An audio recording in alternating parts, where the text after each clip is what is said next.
how I dealt with tall poppy syndrome as a Thai woman in Australia.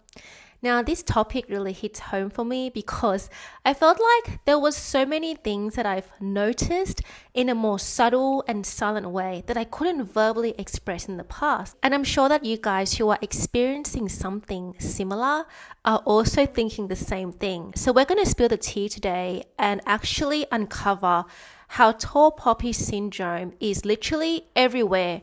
I don't just think in Australia, to be honest, and how we can deal with it so we can live the most empowering lives on our own terms. So hi everyone, my name is Patty and my mission is to empower you to charge your life with 100% confidence.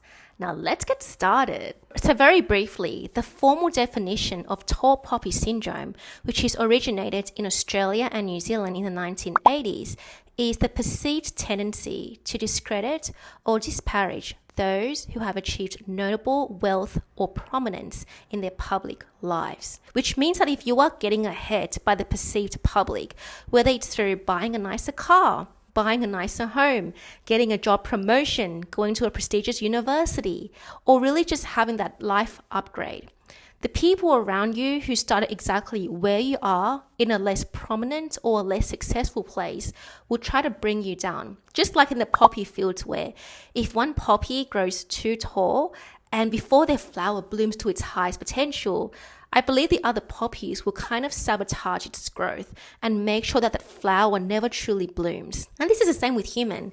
It's actually really normal. So a brief context into my early beginnings here. Our family moved here to Australia in the year 2000 and I was 6 years old. And as a kid, I've always wanted to experience beautiful things and good things in life. But by doing that, you always have to get out of your comfort zone. And I find that for my whole life, since primary school till now, the harder you try to get ahead, the more you'll be pulled back. So I'm going to share the first point with you, and that is most people around you want to see you succeed until you start to outshine them. So just like that quote from the book 48 Laws of Power by Robert Greene, do not ever outshine your master. And I'm pretty confident that even though I've only experienced this in a corporate setting in Australia and also in school as well, but this principle applies everywhere, to every nationality, to everyone from every country. The minute that you start to outgrow people, the minute that you communicate that, okay, there's more to life than going to sit in a boring classroom, because that was the feeling I felt since I was 9 years old. The more people kind of feel like, Patty thinks she's too good for everybody else.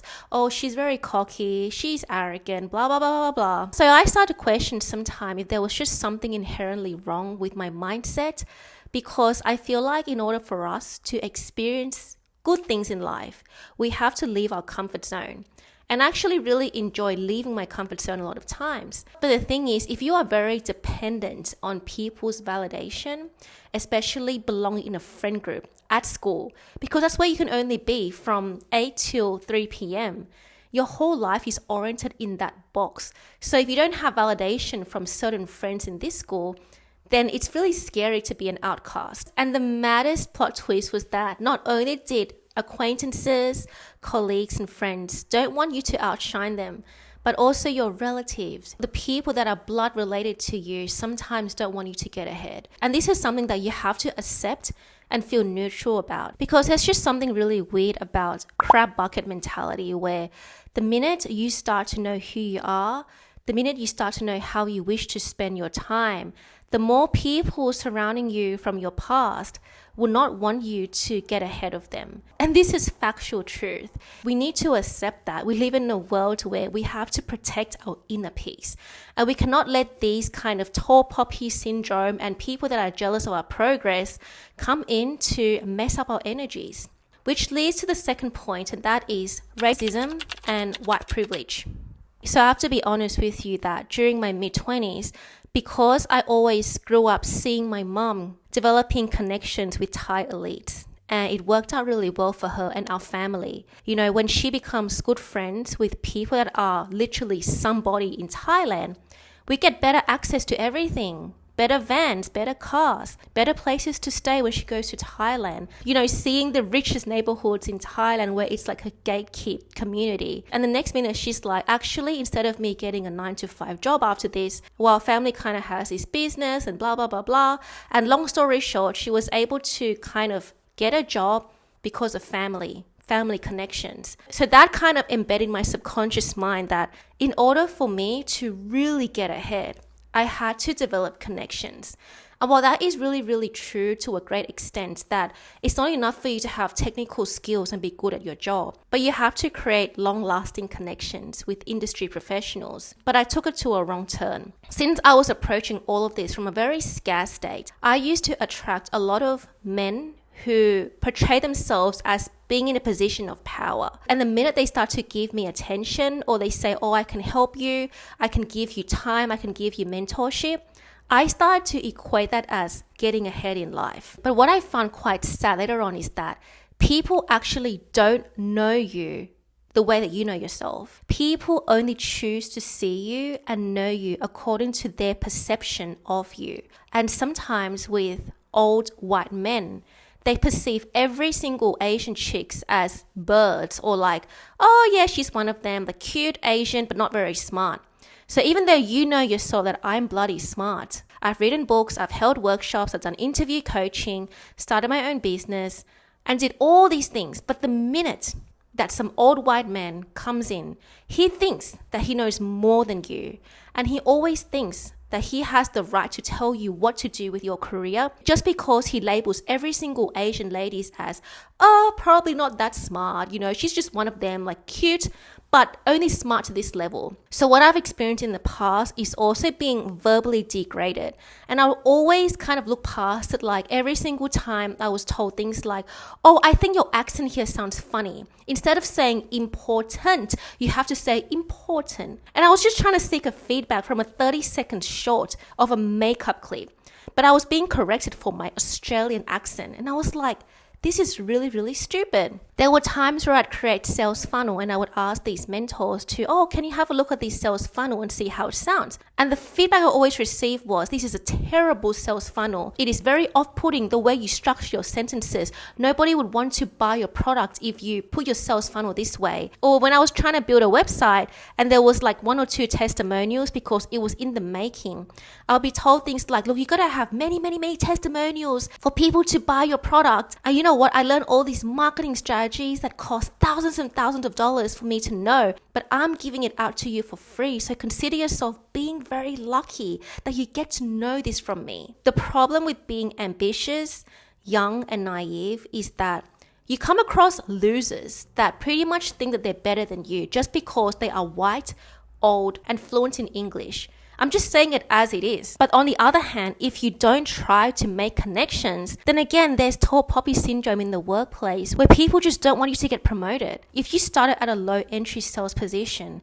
and after 10 months, you go to an American white guy and you say to him, I want to apply for a client-facing role. And then he's like, oh, but you have to work here for a minimum of 12 months. And then after that, you can consider applying for the position if it's opened. And the worst thing I saw in that context was that there was this Asian lady who was experienced in what she was doing. She's really, really good. But it took her about 2.5 to 3 years to just still get a phone call position. But there was this Australian chick who used to be a PT or selling gym memberships. She's blonde, 170 centimeters tall, and straight away she got the client-facing role with no experience in corporate sales, just selling gym memberships, while this other Asian lady who had 2 to 3 years experience in that company still didn't get the client-facing role. So I was like, this is low-key racism. So I used to think that if I don't make connections outside of this place, then how do I really get promoted or increase my income potential? And the answer is that you have to be so strong in your self-esteem that, okay, I don't need to stay in a position where people cap my salary potential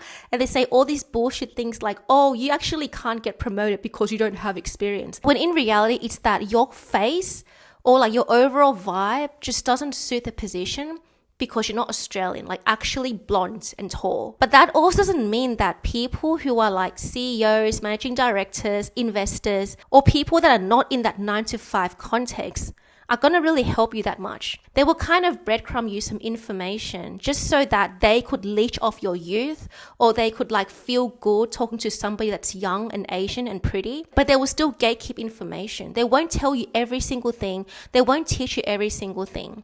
They will do the bare minimum to get your attention. But if you are naive again, you're going to be very impressed by the fact that, oh, he has this title. Oh, he must be smart. Everything that he says is probably right. When in reality, you are so much more better than that. So that's why just being very aware of this basic human nature will help arm you in the future on what decisions to make, on who to trust, and who to let into your life. Next, low-key discrimination. So I've been in work situations where I did my very best to add value. I remember the time where I was going to present my version of a podcast intro because the founder was like, we need a voice for the podcast intro. And since I was always speaking on videos and I did a lot of workshops before getting that job, I felt like my voice could be suited and I was confident to do it. The minute that she asked, can somebody please send me a podcast intro voice? I sent it on that day. And you know what she said?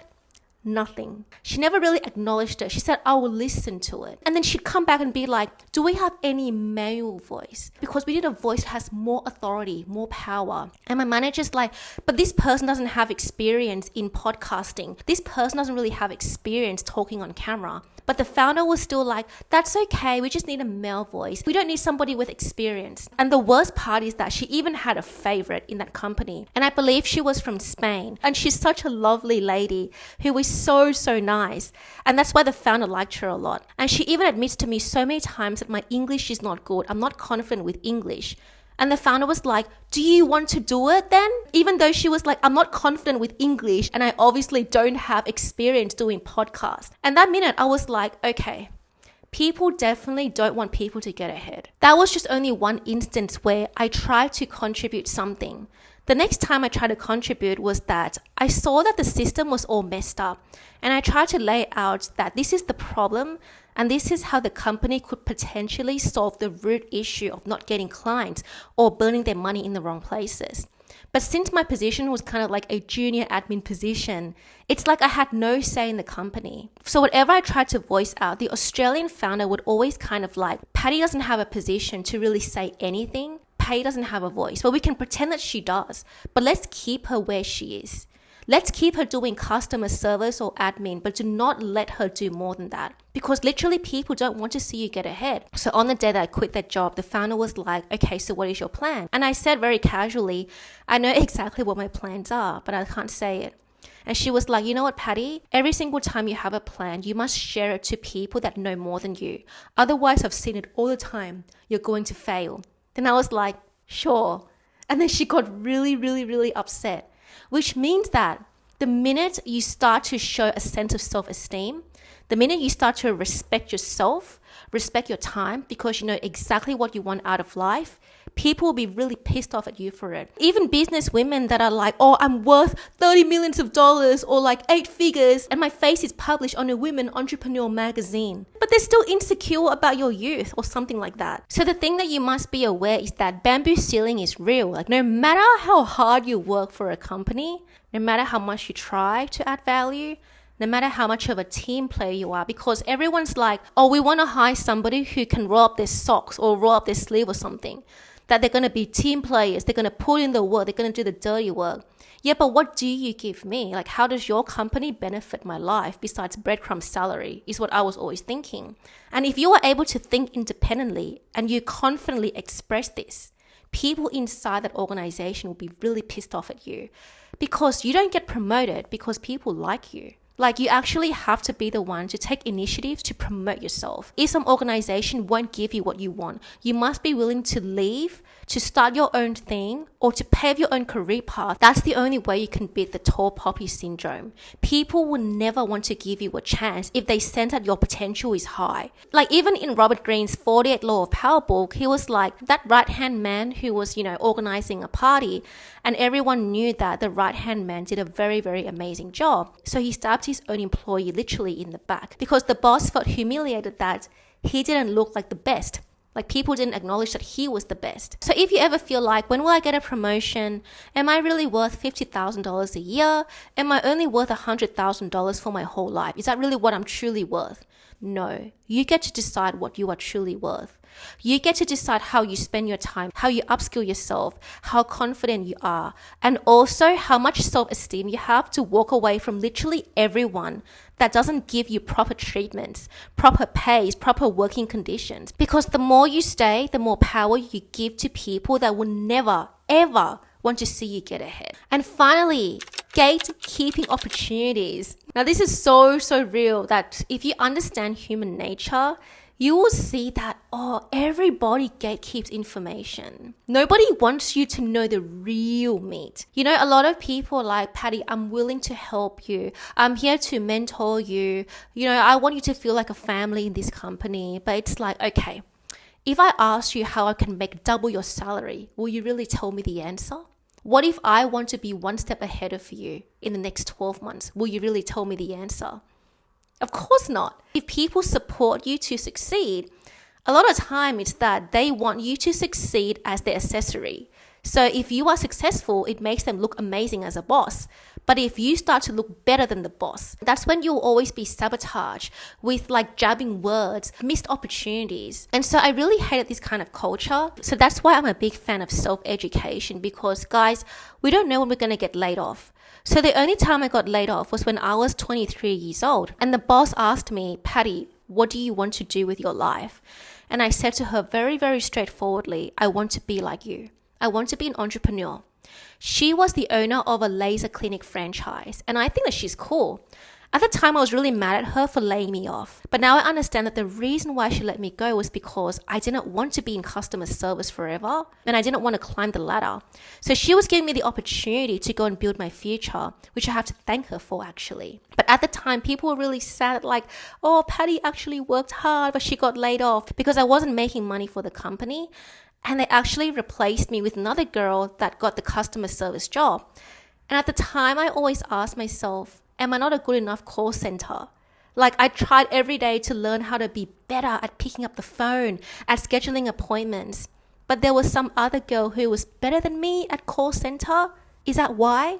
And I doubted myself. And that was the turning point where I realized that I had to arm myself with skill sets.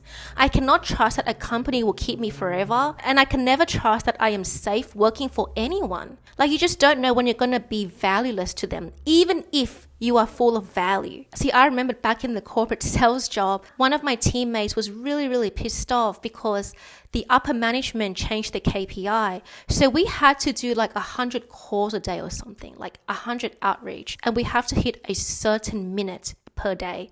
And I used to just straight up cheat the system. Like, I didn't give a shit. I wanted to get paid the extra commission because their targets were unreasonable. And my teammate was like, this is unrealistic to achieve. We cannot achieve it. And it was true. Like, the targets were unrealistic. There were no clients to really call at that capacity every day. So what they were really trying to do was lay us off in an indirect way. They were trying to squeeze us to slowly leave the job one by one. So my teammate was the first person who left the job, and then the other person left the job, then the next person. And that was what the company wanted, to lay people off by making people feel really uncomfortable in their working conditions. Because the thing is, if we don't hit our targets, we don't get the extra commission. And that's when I also realized again that it's better for me to self-educate myself, not just in sales or UX design, but how to negotiate, how to talk to clients, how to close sales, how to do copyright, how to refine a web designing skills, how to refine my speaking skills, how to get really confident at public speaking so I can speak to anyone with confidence. Because again, nobody wants you to surpass them, and people will always gatekeep opportunities from you. It is very rare that somebody would be like, oh, Patty here, like, I really admire your skill sets and passion that I just want to give you a 3x promotion. Maybe you can manifest it. Maybe it does work, but in majority of the time, it doesn't work that way. Maybe it's my limited belief as well. I don't know. But every single time I talk to a friend, my friends who are also Asian and are international, you know, they say that, oh, I got promoted as a title, but my pay was still low, and now I'm doing like 4 people position with a manager's title or something like that. And it was really obvious that if people can extract the most out of your labor and still put you in the same position so that you never surpass them, then that's where you'll always be. So that's why you never want to get emotional about this and just be like, okay, this is life. There's crab bucket mentality. There's people that gatekeep opportunities. There's bamboo ceilings. There's all these things that we don't learn at school. Like, nobody's going to tell you at school that, like, I actually don't want you to get the A grades because it makes me look stupid. And you also must not be emotionally invested and thinking that the world must be nicer, because the world's not going to get nicer. Humans are humans, and I've even seen birds, like, we were trying to feed the pelicans, but the seagulls would just keep like fighting over the food that we throw at them.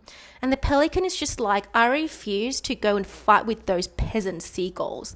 I literally saw their attitude, and that's the same with humans. If somebody was already born at the top of the pyramid, especially like, oh, I'm a local Australian and my parent already has a company or they're already wealthy to an extent, they will never want to promote you as an outsider. Not even just Australians, like people in general.